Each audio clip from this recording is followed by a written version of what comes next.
Hello. We have looked at several brute force algorithms. Those algorithms did not do anything smart. They were giving us the most straightforward but not the most efficient way to solve a problem. Let us begin our study of the next class of algorithms known as divide and conquer algorithms by looking at a simple problem, the problem of detecting a defective coin given a set of coins. So we are given a set of coins, let's say n coins, right? And then what we have to do, we are told that exactly one coin is defective.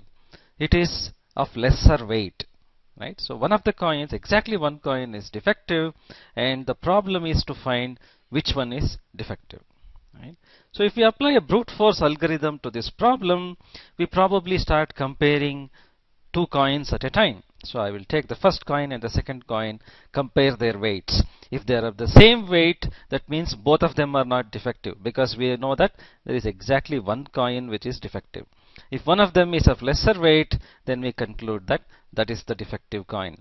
So if the first two coins are both of the same weight, right, then we move on and compare coin 3 with coin 4 and so on. So let's look at how a brute force solution to this problem would work. So here I have 16 coins, n equals 16, and the brute force algorithm would compare the weights of the first two coins. Are they of the same weight or not? Right? As you can see, in this case the defective coin is here. This is the smaller one, the one with lesser weight. All the others are identical to one another. So after one comparison, after I compare coin 1 and 2, we are able to eliminate them because both of them were of the same weight, same size. So neither of them was defective. So next I will compare the weights of coins 3 and 4. Right? So they also happen to be of the same weight. So they also are eliminated. So we are left with now 12 coins, and we continue this process. So the third comparison would be between these two coins. Right? So we eliminate them. The fourth comparison is between these two coins. They are also equal in weight, so they get eliminated. The fifth comparison is between these two, which are also identical to one another. But the sixth comparison in this case will give us a mismatched pair of coins, right? And we conclude that the defective coin is in this pair. So we find the defective coin. There is no longer any need to compare the remaining four coins. So for this particular instance, after 6 comparisons, we were able to find the defective coin. That's the brute force algorithm. So how many comparisons do we make? Right? The worst case would be when the defective coin was in the last pair. It was either the last coin, the nth coin, or the n minus 1th coin. In such a case, you would end up making n by 2 comparisons, which is, as we know, order n. So the brute force algorithm is a linear algorithm. The number of comparisons required in the worst case is n by 2. Of course, if you are lucky and the first coin itself was a defective coin, then only one comparison may be needed. But clearly the brute force algorithm is order n, because in the worst case it has to make n by 2 comparisons. The question is, can we do better?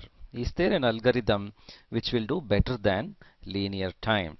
Let us look at another algorithm, which in this algorithm will give us the idea of what we call divide and conquer. So here once again we have the same 16 coins, where this same coin is defective, right? So now instead of comparing two coins at a time, I'm going to divide the set of coins into two equal parts.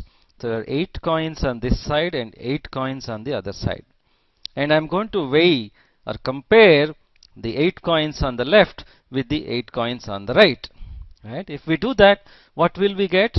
We will know that the weight of the 8 coins on the left is greater than the weight of the 8 coins on the right, which means there is no defective coin in the first 8 coins on the left hand side.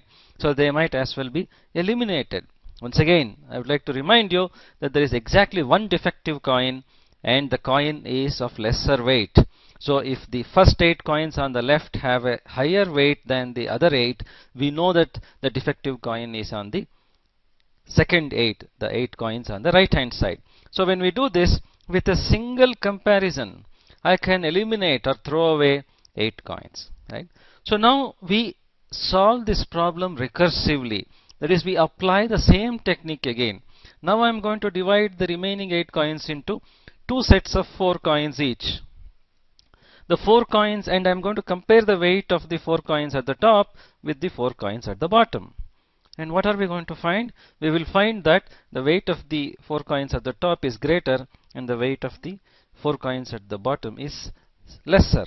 So once again, the defective coin cannot be in the top 4, right? So with two comparisons, with the second comparison, I can eliminate those 4 coins as well.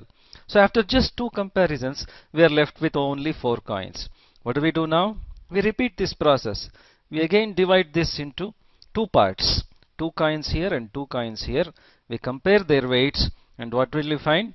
We will find in this case that the weight of the top 2 coins is lesser and the weight of the bottom 2 coins is higher, which means now I can eliminate the bottom 2 coins because they don't have a defective coin in them.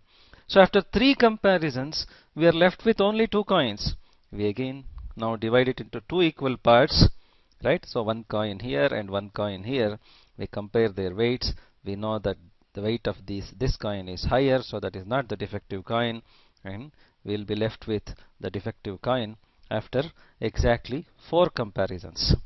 Now you might say, what's the big deal? In the previous case it took 6 comparisons, or in the worst case it might have been 7 or 8 comparisons, but now it's only 4 comparisons. But the important thing to remember is we started with n equals 16, which is 2 to the power of 4. And in this new algorithm, the algorithm of dividing the problem into 2 equal parts and then comparing the 2 parts and then doing that recursively, that is throwing away one part and keeping the other half and again dividing that will always give me a solution in just 4 comparisons, right?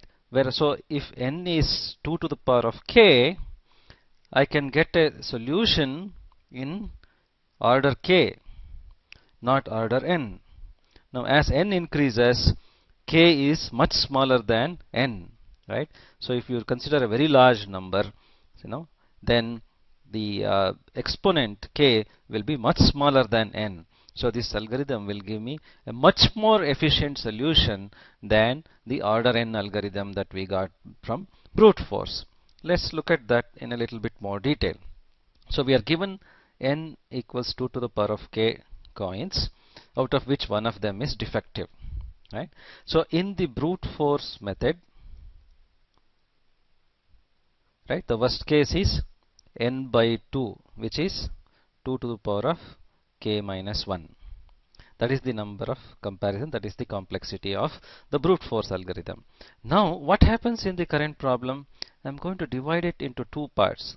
Each one will be n by 2 or 2 power k minus 1 in size. One of them is eliminated. The other half is again divided into 2 halves, 2 power k minus 2 and 2 power k minus 2. Let's say this one gets eliminated.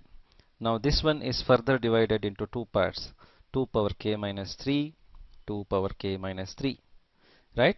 This goes on until when?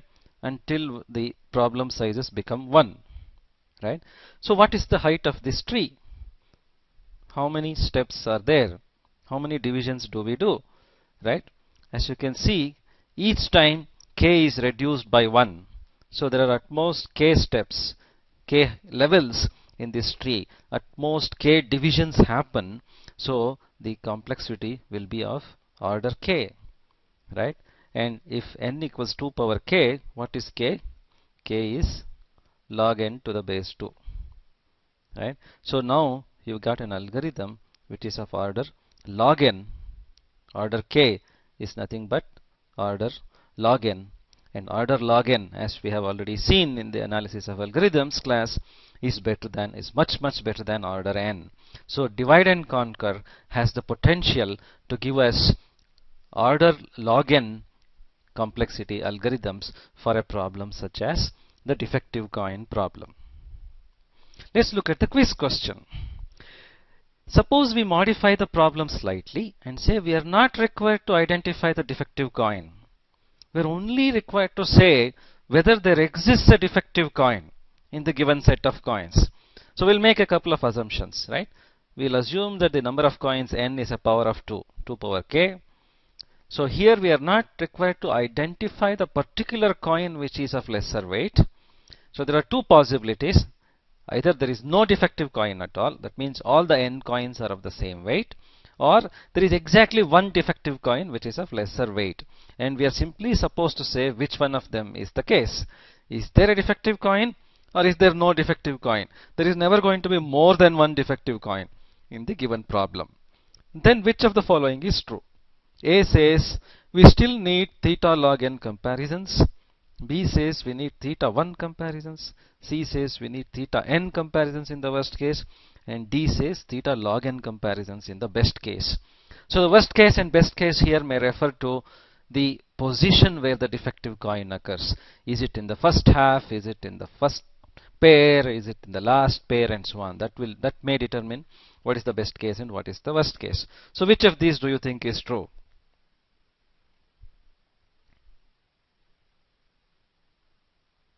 Well, if you go back and look at our algorithm, it's clear that I need only one comparison to solve this modified problem. I divide the number of coins n into two equal halves, which is possible because n is a power of 2, n is an even number, and I compare their weights. If the two halves are of the same weight, then that means there is no defective coin. If one of them weighs more than the other, then we know that there is a defective coin. So you don't need log n comparisons, you don't need n comparisons, right, in the best case or worst case. If we merely have to identify the presence of exactly one defective coin, then a single comparison is sufficient. In other words, it is theta 1. Thank you.